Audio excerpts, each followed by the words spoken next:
प्रश्नावली 1.2 पहला क्वेश्चन, सिद्ध कीजिए कि √5 एक अपरिमेय संख्या है। तो हम सभी को मालूम है कि जो √5 है क्या है, एक परिमेय संख्या है कि अपरिमेय है, यह एक अपरिमेय संख्या है, लेकिन आपको इसको सिद्ध करना है। तो हम मान लेते हैं कि माना कि √5 एक परिमेय संख्या है। क्या है? परिमेय संख्या है, ये हमने मान लिया। ठीक है, अब हमको पता है कि यदि ये परिमेय संख्या है तो इसको p/q के रूप में लिख सकते हो। तो √5 को अपन को किस के रूप में लिखना पड़ेगा? p/q के रूप में। ठीक है, अब p/q के रूप में क्यों लिखना पड़ेगा? क्योंकि परिमेय संख्याओं को आप p/q के फॉर्म में लिखते हो। अब ये चीज आपको हर क्वेश्चन में लिखना है, क्या कि जहां p और q, p/q पूर्णांक है। क्या है? पूर्णांक है। हमको पता है p और q क्या है, परिमेय संख्याओं में पूर्णांक होते हैं, और q का जो मान होता है तथा q का जो मान होता है वो आपका 0 नहीं हो सकता। ठीक है, क्या हर 0 नहीं हो सकता।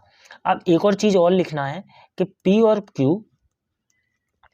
और q सह आवाज होते हैं। अब सह आवाज क्या होता है? आपका ऐसी संख्याएं जिनका गुणनखंड सिर्फ केवल एक कॉमन होता है। क्या होता है? जिनके गुणनखंडों में क्या कॉमन होता है? सिर्फ एक कॉमन रहता है। सह आवाज संख्याएं कहलाती हैं। सह आवाज संख्या है। p और q क्या है? एक सह आवाज संख्या है। अब जब ये सह आवाज होंगे तो इनका जो HCF होगा ना, किसका? HCF जो रहेगा किसका? p और q का, वो आपका एक रहेगा। सह आवाज संख्याएं उन संख्याओं को बोलते हैं जिनका HCF कितना होता है? एक होता है। अब हम कर लेते हैं इसका क्या? त्रियक गुणा। ठीक है, अब त्रियक गुणा करते हैं तो क्या आएगा? p = √5/q। ठीक है, अब हम क्या करें, एक पक्ष तो हमारे पास p आ गया और एक पक्ष आ गया क्या? √5q। ठीक है, अब हम इन दोनों का वर्ग कर लेते हैं। दोनों का क्या लिखेंगे हम? दोनों का वर्ग करने पर, दोनों का वर्ग करने पर दोनों का वर्ग कर देते हैं। अब जब दोनों का वर्ग करेंगे तो क्या हो जाएगा? p का स्क्वायर बराबर कोष्टक में √5q का स्क्वायर। p का स्क्वायर तो p रहेगा, और 5 का स्क्वायर करेंगे तो क्या निकल के बाहर आएगा? 5q का स्क्वायर। इसको हम मान लेते हैं समीकरण 1। अब आप लोग एक चीज देखना, इसमें क्या करेंगे, हम दो वैल्यूओं को निकालेंगे, एक तो p की वैल्यू और एक किसकी? q की। ठीक है, तो p जो है आप देख रहे हो कि जो 5 है इसके क्या इनटू में है, तो इसके नीचे जाएगा, यानी कि p जो रहेगा किससे विभाजित होगा? आपका 5 से विभाजित होगा। इसको हम आपको ऐसे समझ लेते हैं कि p के बटे में कितना जाएगा? 5 जाएगा। ठीक है, और q स्क्वायर का क्या है? q स्क्वायर, यानी कि जो p है वो आपका 5 से विभाजित है। तो अपन क्या लिखेंगे यहाँ पर? यहाँ p स्क्वायर 5 से विभाज्य है, और जब p स्क्वायर 5 से विभाज्य होगा, क्या है? विभाज्य है। जब आपका जो p स्क्वायर 5 से विभाज्य होगा तो आपका p भी 5 से विभाज्य होगा। तो हम इसको कैसे लिखेंगे? तो p भी 5 से विभाज्य होगा।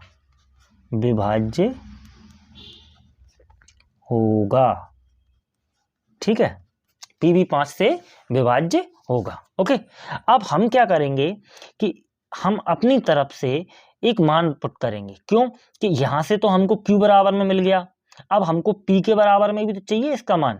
ठीक है, तो चलिए अब हम मान लेते हैं, माना p = 5r। क्या? p = 5r। अब ये जो p = 5r है, देखो एक संख्या तो p है, एक q है, एक क्या है? r है। आप यदि यहाँ पर a और b मानो तो आप क्या मान सकते हो? आप यहाँ पर c मान सकते हो। तो 5r ही हमने अपनी तरफ से मान लिया। अब इस मान को आपको कहाँ पुट करना है? समीकरण नंबर 1 में। ठीक है, तो p का मान समीकरण 1 में रखने पर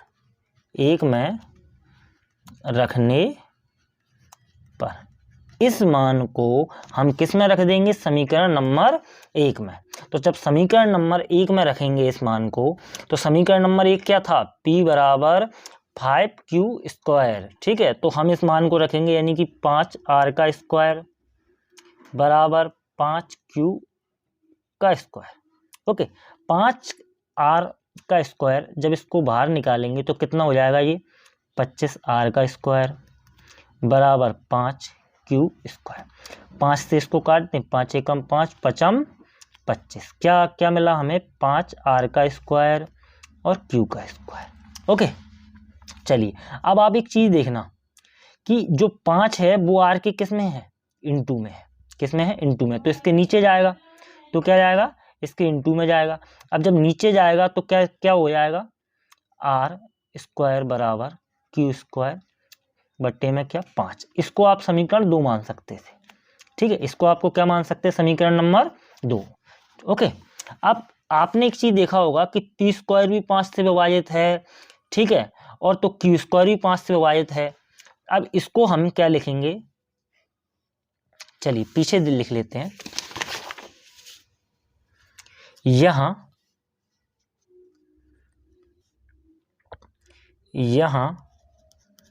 q²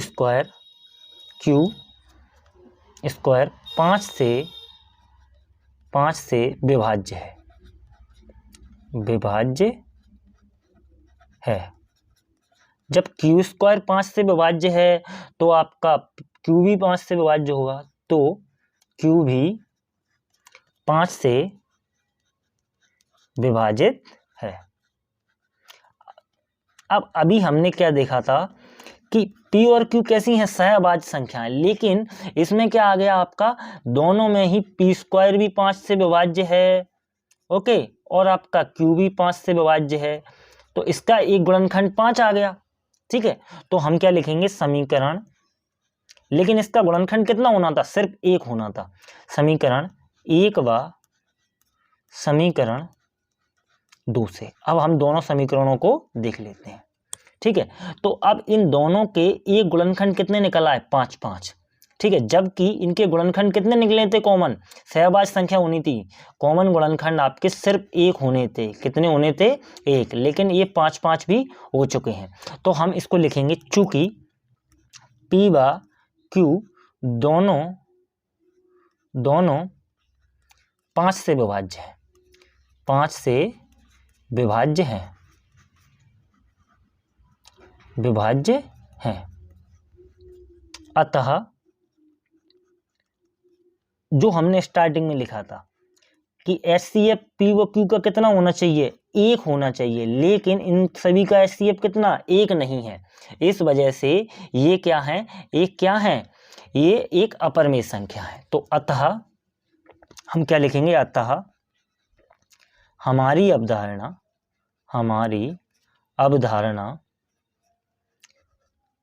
अवधारणा विरोधाभास प्रकट होती है। विरोधाभास प्रकट होती है,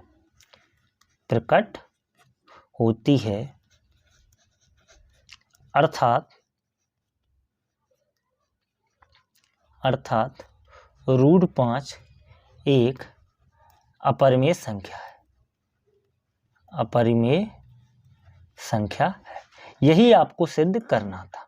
यदि सपोज दैट इसका जो मासा 1 निकल आता, ठीक है, तो यह कैसी हो जाती है, एक परिमेय संख्या हो जाती है। लेकिन इनका गुणनखंडों में 5 भी कॉमन आ रहा है, p² भी 5 से विभाज्य है और q भी 5 से विभाज्य है। तो इस वजह से क्या है, इस वजह से यह एक अपरिमेय संख्या है। चलिए अब दूसरे क्वेश्चन को देखते हैं।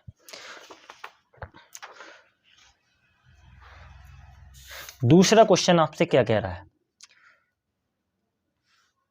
दूसरा क्वेश्चन आपसे कह रहा है कि सिद्ध कीजिए कि 3 + 2 √5 एक अपरिमेय संख्या है। हमको पता है, हम जानते हैं कि जो √5 मतलब एक अपरिमेय संख्या है।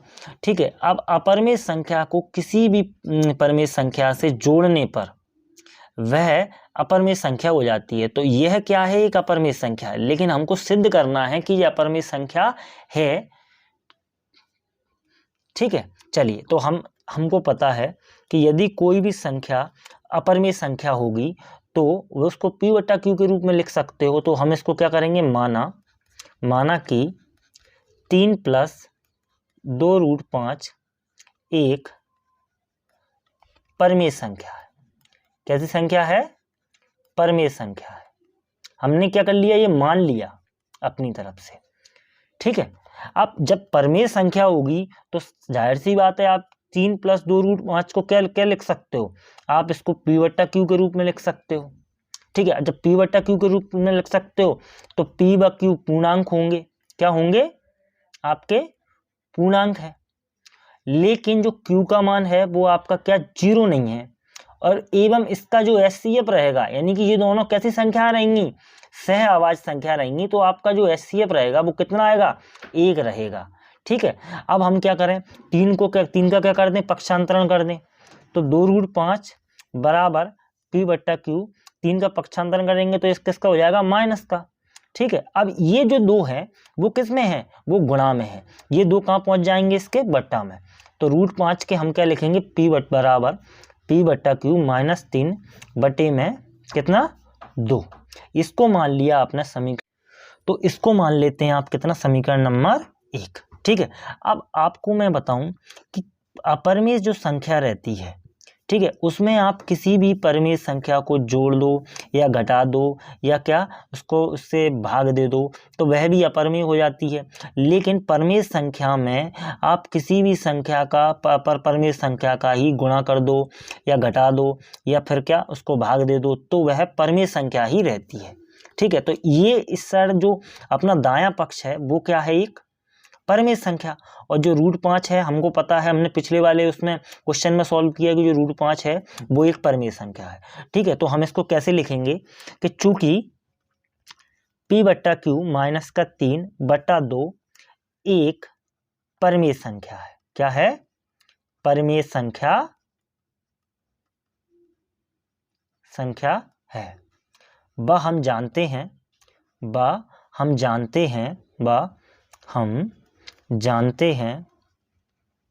जानते हैं कि √5 एक अपरिमेय संख्या है, एक अपरिमेय संख्या है, ठीक है। अतः हम कह सकते हैं, अब जो बायां पक्ष हो जाएगा वो क्या है, आपका एक अपरिमेय संख्या, और आपका जो दायां पक्ष है वो क्या हो जाएगा, एक परिमेय संख्या। तो क्या परिमेय और अपरिमेय दोनों बराबर हो सकती हैं? बिल्कुल नहीं हो सकती। तो हम इसको क्या लिखेंगे कि अर्थात परिमेय संख्या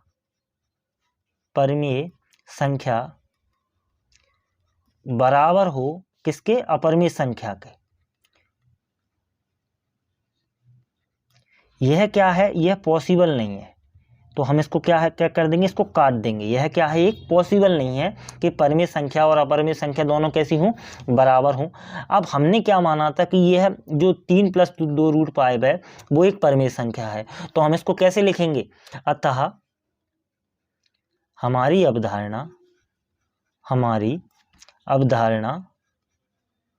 अवधारणा विरोधाभास प्रकट होती है। आप इसको ऐसे भी लिख सकते हो कि गलत प्रकट होती है, विरोधाभास प्रकट होती है। हम क्या साबित हुए, हम गलत साबित हुए, प्रकट होती है। अर्थात 3 + 2√5 एक कैसी संख्या है, एक अपरिमेय संख्या है, अपरिमेय संख्या है। अब ये क्वेश्चन आपका सेकंड वाला हुआ क्या, समाप्त। अब हम तीसरे क्वेश्चन को देखते हैं। चलिए दोस्तों, अब तीसरा क्वेश्चन देखते हैं। तीसरा क्वेश्चन आपसे क्या कह रहा है कि सिद्ध कीजिए कि निम्नलिखित संख्याएं अपरिमेय हैं। इसमें तीसरे क्वेश्चन में आपको 3 क्वेश्चन दिए हुए हैं, 1/√2, 7√5 और 6 + कितना, √2। ये 3 क्वेश्चन है। तो सबसे पहले हम पहला क्वेश्चन देखते हैं। अब पहले क्वेश्चन को हमको प्रूव करना है कि 1/√2 क्या है, एक परिमेय है या अपरिमेय संख्या है, ठीक है। तो हम इसको क्या मान लेते हैं, माना कि 1/√2 एक क्या है, परिमेय संख्या है, हमने इसको परिमेय संख्या मान लिया, परिमेय संख्या है। ठीक है, अब इसके बाद हमको पता है कि जब ये परिमेय संख्या है तो 1/√2 को हम किसके रूप में लिखेंगे, हम इसको p/q के रूप में लिखेंगे, क्योंकि परिमेय संख्याओं को हम p/q के रूप में लिखते हैं, जहां p और q क्या है, एक पूर्णांक है, जहां p/q एक पूर्णांक है, एक पूर्णांक है। इसके बाद क्या है, जब ये पूर्णांक है तो जो q जो है वो क्या नहीं होना चाहिए, इसमें आपका q जो है वो 0 नहीं होना चाहिए, q आपका 0 के बराबर नहीं होना चाहिए। और p और q का जो HCF है, HCF कितना है, दोनों कैसी संख्या है, सहअभाज्य संख्या, हमने पिछले क्वेश्चनों में इसके बारे में डिस्कस किया था। तो जो p और q है वो क्या है, सहअभाज्य संख्या है। सहअभाज्य क्या होती है कि जिनका जो HCF रहता है वो कितना रहता है, 1 रहता है। अब हम क्या करते हैं, इन अंकों को पलटते हैं। अब अंकों को क्यों पलटते हैं वो आप इसमें समझिए, अंकों को क्यों पलटा जाता है। मैं आपसे कहूं कि 2/3, अब 2/3 क्या है, एक परिमेय संख्या है, इसको 3/2 कर लें तो भी तो एक परिमेय संख्या है। सपोज दैट यदि मान लो कोई अंक है आपके पास 7/8, यदि हम अंकों को पलट दें, इसको 8/7 लिख दें तो भी तो ये 7/8 यदि परिमेय संख्या है तो 8/7 भी तो एक परिमेय संख्या है। तो हम क्या करेंगे, अंकों को पलट लेंगे, तो हम लिखेंगे यहाँ पर अंक पलटने पर, अंक पलटने पर। अब अंक पलटेंगे तो √2 कहाँ पहुंच जाएगा, ऊपर, √2 पहुंच गया आपका ऊपर। ठीक है, और उसके बाद जो q है वो कहाँ पहुंच जाएगा, ऊपर, और p कहाँ पहुंचेगा, नीचे। ये बन गया आपके पास समीकरण नंबर 1। अब जो p/q है, q/p है, ये क्या है, एक परिमेय संख्या है। तो चूंकि q/p एक परिमेय संख्या है, परिमेय संख्या है, वह हम जानते हैं, वह हम जानते हैं कि जो √2 है ना, ये क्या है, √2 एक अपरिमेय संख्या है, अपरिमेय संख्या है। अब ये दोनों हैं कि √2 क्या है, एक अपरिमेय संख्या है। ठीक है, अब आप एक बात बताओ, क्या परिमेय संख्या और अपरिमेय संख्या दोनों बराबर हो सकती हैं क्या, बिल्कुल नहीं हो सकती। अब जब बराबर नहीं हो सकती तो हम इसको कैसे लिखेंगे कि अपरिमेय संख्या और परिमेय संख्या दोनों कैसी हो सकती हैं, दोनों कैसी हो सकती हैं, बराबर नहीं हो सकती। परिमेय संख्या ये कैसी नहीं हो सकती, आपकी बराबर नहीं हो सकती। तो हमने जो माना था कि √2 एक अपरिमेय संख्या है, ये परिमेय संख्या है, ये हमारी जो अवधारणा है वो कैसी साबित हुई, गलत साबित हुई। तो हम कहेंगे कि अतः हमारी अवधारणा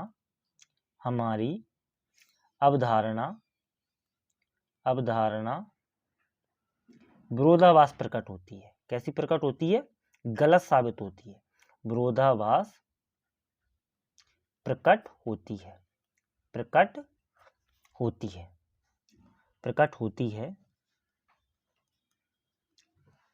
अर्थात 1/√2 एक अपरिमेय संख्या है, अपरिमेय संख्या है।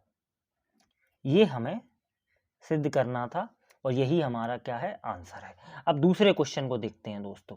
दूसरा क्वेश्चन क्या, दूसरा क्वेश्चन जो है वो कितना है, 7/5 इसको सिद्ध करना है कि एक अपरिमेय संख्या है।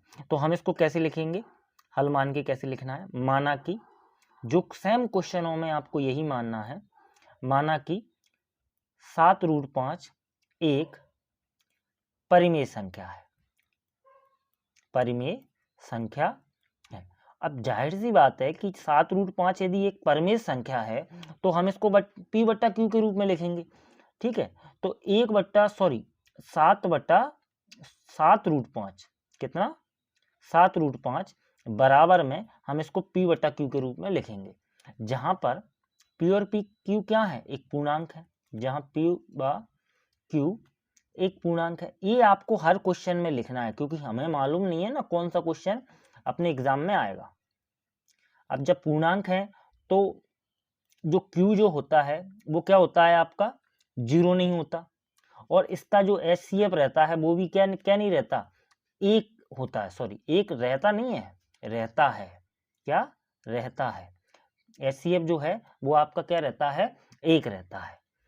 चलिए अब आगे सॉल्व करते हैं। आगे सॉल्व करेंगे तो 7 किस में है, इसके गुणा में है, गुणा में है तो ये कहाँ पहुंच जाएंगे, नीचे। तो हम इसको कैसे लिखेंगे कि भाई √5 P 7Q, ये आपका बन गया समीकरण 1। अब हमें एक साइड तो मिल गई क्या, परिमेय संख्या, और एक साइड मिली क्या, अपरिमेय संख्या। तो चूंकि हम जानते हैं कि P बटे में 7Q एक परिमेय संख्या है, क्या है, परिमेय संख्या है, वह हम जानते हैं कि जो √5 है, √5 एक अपरिमेय संख्या है। हमने पहले क्वेश्चन में इसको प्रूव किया था, अपरिमेय संख्या है। अब आप एक बात बताओ, क्या परिमेय संख्या और अपरिमेय संख्या दोनों बराबर हो सकती हैं क्या, बिल्कुल नहीं हो सकती। ठीक है, तो हम इसको कैसे लिखेंगे, अर्थात अपरिमेय संख्या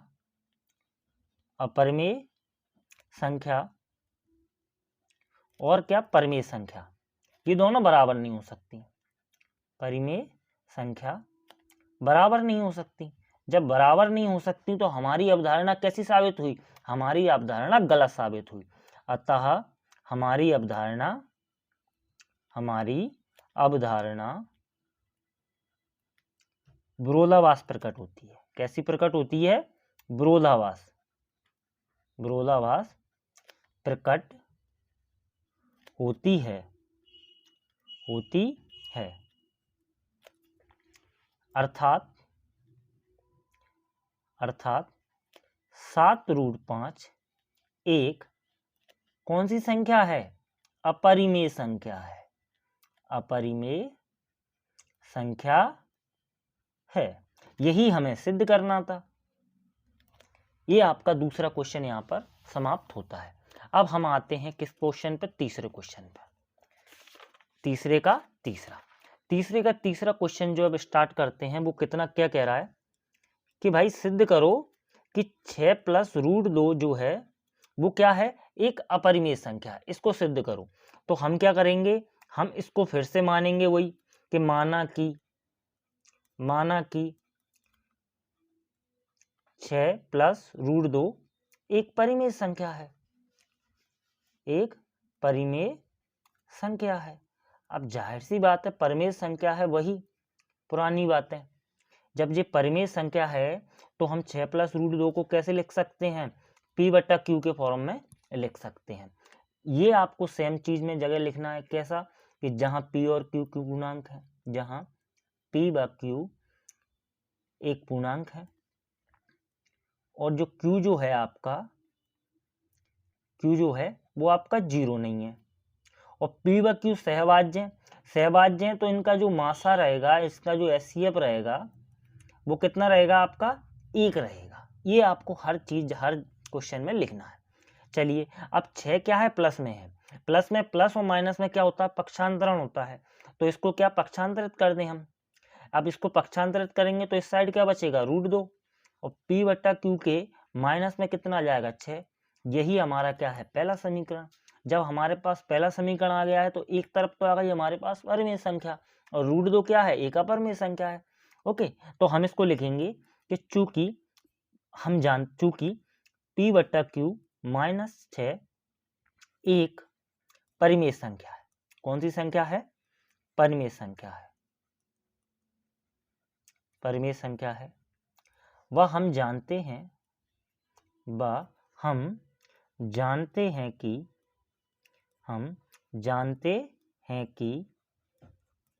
√2 ये है परिमेय संख्या और ये क्या है आपकी अपरिमेय संख्या।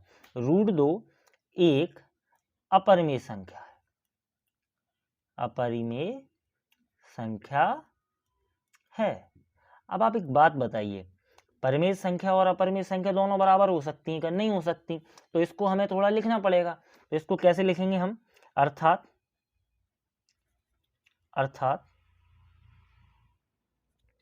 अपरिमेय संख्या बराबर नहीं हो सकती। कैसी नहीं हो सकती, बराबर नहीं हो सकती परिमेय संख्या के। यह चीज असंभव है। यह क्या है, असंभव है। तो हमने जो माना था कि 6 प्लस रूट 2 एक परिमेय संख्या है, हमारा कथन कैसा हुआ, गलत साबित हुआ। कैसा साबित हुआ, गलत साबित हुआ। तो हम इसको लिखेंगे, अतः हमारी अवधारणा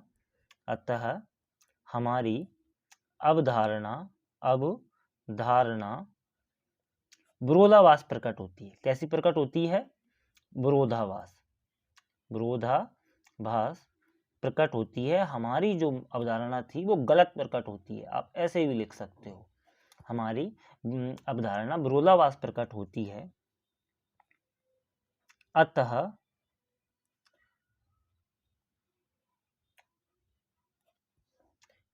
अर्थात 6 प्लस रूट 2 एक अपरिमेय संख्या है। आपके ये सभी जो सिद्ध करने थे इस चैप्टर के, वो सभी क्वेश्चन आपके क्या समाप्त होते हैं। अब आप एक काम करना, आप इन क्वेश्चनों को सभी को अच्छे से 2 या 3 बार रिवीजन करेंगे, क्योंकि ये क्वेश्चन क्या है, नहीं तो आपके 2 या 3 दिन में आप इसको भूल जाओगे। तो आपको बस एक ही चीज़ करना है कि आपको इस क्वेश्चनों को अच्छे से 2-3 बार घर पे रिवाइज करना है। रिवाइज करोगे तो इससे क्या है कि आपके माइंड में वो सही से कैलकुलेशन रही कि स्टेप बाय स्टेप हमें करना क्या है। तो आज की वीडियो में इतना ही। हमारे चैनल को लाइक करें, शेयर करें और सब्सक्राइब करें, जिससे कि आपको हमें मोटिवेशन मिलता रहे और आपके लिए अच्छे अच्छे वीडियो हम लाते रहें।